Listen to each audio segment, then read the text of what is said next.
Lecture de la Bible. Lecture choisie, lecture associée et leur vue d'ensemble tirée de la Bible Vie nouvelle dans sa version second 21.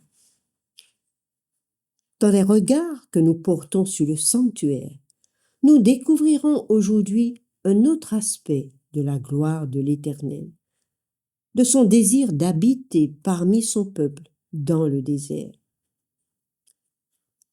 Exode, nous lirons donc des extraits des livres d'Exode, 2 Samuel, 1 Chronique et 2 Rois. L'Éternel dit à Moïse dans le livre d'Exode, chapitre 40, versets 1 et 2. « Le premier jour du premier mois, tu dresseras le tabernacle, la tente de la rencontre. Tu y placeras l'arche du témoignage et tu y cacheras l'arche avec le voile. » C'est ainsi que Moïse mit un terme aux travaux. Au verset 34 du chapitre 40, alors la nuée couvrit la tente de la rencontre et la gloire de l'Éternel remplit le tabernacle. Moïse ne pouvait pas entrer dans la tente de la rencontre parce que la nuée restait au-dessus et que la gloire de l'Éternel remplissait le tabernacle. À chacune de leurs étapes, les Israélites partaient quand la nuée s'élevait au-dessus du tabernacle. Et si la nuée ne s'élevait pas, ils ne partaient pas jusqu'à ce qu'elle s'élève. De jour, la nuée de l'Éternel était sur le tabernacle, et de nuit, il y avait un feu à l'intérieur de la nuée. Elle était visible de toute la communauté d'Israël à chacune de leurs étapes. Ce modèle de son propre temple où il réside dans les cieux, Dieu l'avait voulu, afin qu'il soit une révélation de son plan de rédemption à travers le rituel du culte et des sacrifices ordonnés dans le temple, jusqu'à ce que le Sauveur du monde vienne et verse son propre sang. Le sanctuaire était le temple sur terre, au désert du Dieu d'Israël, parmi les enfants d'Israël.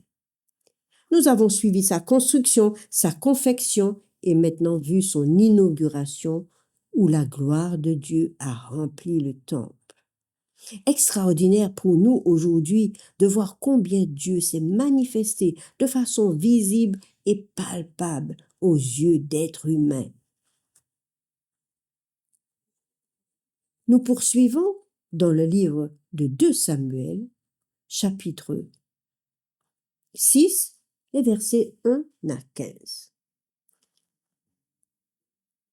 David se construisit des maisons dans la ville de David. Il prépara aussi un emplacement pour l'arche de Dieu et dressa une tente pour l'abriter. Il dit alors, « L'arche de Dieu ne doit être portée que par les Lévites, car c'est eux que l'Éternel a choisis pour porter son coffre et en faire à toujours le service. » Là, le roi David prenait conscience de la cause de la mort d'Uza lors du transport de l'arche précédemment. Nous l'avions vu dans une autre vidéo. Il dit alors, il rassembla alors tout Israël à Jérusalem pour faire monter l'arche de l'Éternel à la place qu'il lui avait préparée. David rassembla les descendants d'Aaron et les Lévites. Et pour les Kéatites, chargés donc du transport de l'arche, il y eut Uriel le chef et 120 de ses frères. Vous pourrez lire ensuite le nom de tous les autres Lévites qui les accompagnèrent. Ils étaient plus de 300. David appela les prêtres Tsadok et Abiatar, ainsi que les Lévites Uriel, Asaja, Joël, Shemaéja, Éliel et Aminadab. Il leur dit, « Vous êtes les chefs de famille des Lévites. Consacrez-vous avec vos frères et faites monter l'arche de l'Éternel du Dieu d'Israël à l'emplacement que je lui ai préparé, parce que vous n'y étiez pas là la première fois lorsque l'Éternel notre Dieu nous a frappés et Uza en est mort. En effet, nous ne l'avions pas recherché conformément aux règles. Au verset 14, les prêtres et les Lévites se consacrèrent pour faire monter l'arche de l'Éternel du Dieu d'Israël. Les fils de Lévites, les Théatites, portèrent l'arche de Dieu sur leurs épaules avec des barres, comme Moïse l'avait ordonné d'après la parole de l'Éternel. Puis David dit aux chefs des Lévites de disposer leurs frères musiciens avec leurs instruments de musique, des luttes, des harpes, des cymbales, qu'ils devaient faire retentir de sons éclatants en signe de réjouissance. Nous devons préciser que bien 500 années s'étaient écoulées entre la sortie du peuple d'Israël et cet épisode du roi David. En effet, ils étaient passés du désert au pays de Canaan, la terre promise. Et voilà que la tente de l'Éternel était toujours, l'arche de l'alliance de l'Éternel était toujours sous sa tente. Et David voulait lui donner un meilleur emplacement à Jérusalem, et c'est ainsi qu'il convoqua tous ses chefs et les Lévites. Vous imaginez la réjouissance de ce jour, les instruments de musique préparés par David et tout le faste de cette cérémonie d'accompagnement de l'arche de l'Éternel depuis la maison d'Obed-Édom au milieu des réjouissances. Au verset 26, ce fut avec l'aide de Dieu que les Lévites portèrent l'arche de l'alliance de l'Éternel et l'on sacrifia 7 taureaux et 7 béliers. Et David était habillé d'un manteau de lin, de fin lin, de même que tous les Lévites chargés de porter l'arche, les chantres et Kenania, le chef des musiciens. Tout cela d'après l'ordre de l'Éternel. En effet, tout devait être sacré, consacré, des vêtements d'apparat. Et le peuple fit monter l'arche de l'alliance de l'Éternel avec des cris de joie au son des clairons, des trompettes, des cymbales, et en faisant retentir les luttes et les harpes. L'arche ainsi fut transportée dans la cité de David. Mais malheureusement, avant qu'elle ne soit transportée dans la cité de David, elle connut bien des épisodes malheureux, notamment les Philistins qui capturèrent l'arche. Mais cette arche devint plus tard une source de malédiction et ils furent frappés de maladie. Ils renvoyèrent l'arche en Israël et l'arche se dirigea toute seule vers le territoire d'Israël. Non, non. Comment un coffre de bois recouvert d'or pur contenant les 2 tables de l'alliance de l'Éternel pouvait se diriger tout seul, conduit par 2 vaches en territoire d'Israël? Non, c'était l'œuvre de Dieu.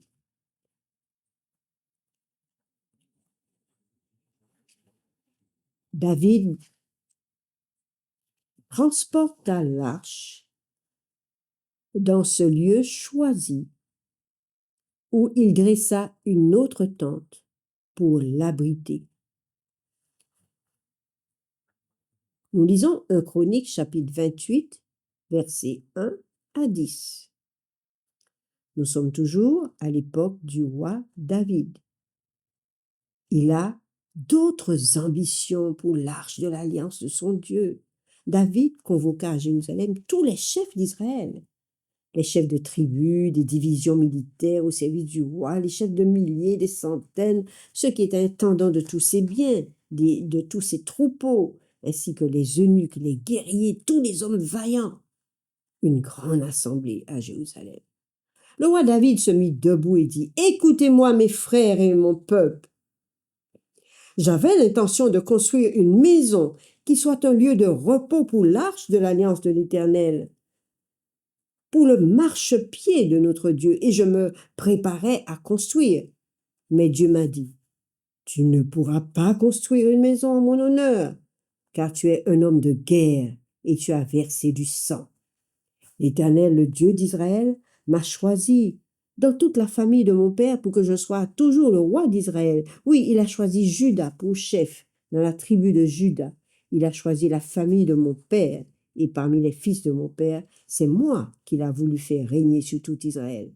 Parmi tous mes fils, en effet, l'Éternel m'en a donné beaucoup, mais il a choisi mon fils Salomon pour le faire asseoir sur le trône du royaume de l'Éternel au-dessus d'Israël. Il m'a dit, c'est ton fils Salomon qui construira ma maison et mes parvis, car je l'ai choisi pour qu'il soit mon fils, et je serai pour lui un père. J'affermirai pour toujours son royaume s'il reste attaché, comme aujourd'hui, à la pratique de mes commandements et de mes règles. Maintenant, devant tout Israël qui est l'assemblée de l'Éternel et en présence de notre Dieu, respectez, prenez à cœur tous les commandements de l'Éternel votre Dieu. Ainsi, vous pourrez posséder ce bon pays et le laisser en héritage à vos fils après vous, et ce à perpétuité. David, ce n'est pas toi qui me bâtiras une maison, car tes mains sont pleines de sang. Nous arrivons dans le livre de 1 Roi, chapitre 8, à partir du verset 1er. Salomon est au stade de construire le temple de son père David, préparé par son père David. Alors le roi Salomon rassembla près de lui à Jérusalem les anciens d'Israël et tous les chefs des tribus et tous les chefs des familles des Israélites pour déplacer l'arche de l'alliance de l'Éternel depuis la ville de David, c'est-à-dire Sion. Et tous les hommes d'Israël se réunirent auprès du roi Salomon au cours du mois d'Étanim, qui est le 7e mois, pendant la fête des tentes. Lorsque les anciens d'Israël furent arrivés, les prêtres portèrent l'arche. Ils transportèrent l'arche de l'Éternel, la tente de la rencontre, ainsi que tous les ustensiles sacrés qui étaient dans la tente. Ce furent les prêtres et les Lévites qui les transportèrent, attention, se rappelant toujours de l'histoire d'Uza. Le roi Salomon et toute l'assemblée d'Israël, convoqués vers lui, se tinrent devant l'arche. Ils sacrifièrent des brebis et des bœufs en si grand nombre qu'ils ne purent être ni comptés ni recensés. Les prêtres amenèrent l'arche de l'alliance de l'Éternel à sa place dans le sanctuaire du temple, dans le lieu très saint, sous les ailes des chérubins qu'avait fait construire le roi Salomon. En effet, les chérubins, qui sont les anges puissants de l'Éternel dans le ciel, avaient les ailes étendues sur l'emplacement occupé par l'arche, et ils couvraient le coffre et ses barres. On avait donné aux barres une longueur telle que leurs extrémités se voyaient du lieu saint situé devant le sanctuaire, devant la partie très sainte, mais pas de l'extérieur. Et telle a été leur place jusqu'à un certain jour. Il n'y avait dans l'arche que les 2 tables de pierre que Moïse avait déposées à Horeb lorsque l'Éternel avait fait alliance avec les Israélites à leur sortie d'Égypte. Au verset 10, au moment où les prêtres sortirent du lieu saint, la nuée remplit la maison de l'Éternel. Les prêtres ne purent pas y reprendre leur service à cause de la nuée. La gloire de l'Éternel remplissait en effet la maison de l'Éternel. Cette gloire de l'Éternel avait rempli le sanctuaire mobile, transportable du désert. Et 500 ans plus tard, la gloire de l'Éternel a rempli le temple de Salomon, le premier temple bâti en l'honneur de l'Éternel. Quelle est la différence entre le tabernacle et le temple? Pourquoi les Israélites passent-ils de l'un à l'autre? Étant constitué d'une tente au désert, le tabernacle est donc un sanctuaire transportable qui les accompagne tout le long de leur périple au désert jusqu'à leur arrivée en Canaan. 66 d'Ésaïe, les versets 1 et 2. Voici ce que dit l'Éternel. Le ciel est mon trône et la terre mon marchepied. Quelle maison pourrez-vous me construire et quel endroit pourra être mon lieu de repos? Tout cela, c'est ma main qui l'a fait, et tout a reçu l'existence selon ma parole, déclare l'Éternel.